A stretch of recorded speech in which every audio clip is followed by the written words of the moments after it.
жағдайлар? Бәрі жақсы ма? Әдемі болып жүрсіңдер ме? Қалай, жұмыстарың қалай болып жатыр? Барлықтарыңа сәттілік тілеймін. Әрдайым адал қызмет жасаңдар. Өздеріңе сенімді болыңдар. Бүгінгі осы кездегі алған бір айлық тәжірибе өмір бақи сендерге нан болады. Өмір бақи ол сіздер ертең оны дұрыс пайдаланатын болсыңдар. Аманат партиясының жуырда өз бағдарламасын бөлсін. Бағдарламасында арнайы жастармен бір толқында деген бағыты бар. Бағдарламаның 10 бағыты болатын болса, оның біреуі жастарға арналған.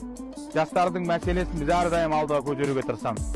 Сіздермен кездескеніме қуаныштымын. Арнайы өткенде де түнде барып, бір топ жастармен барып кездесіп, жабысып кеткен тұсым бар. Сол себептен қуаныштымын.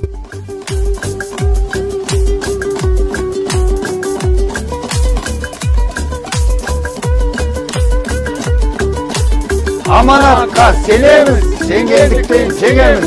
Нар тәуекел!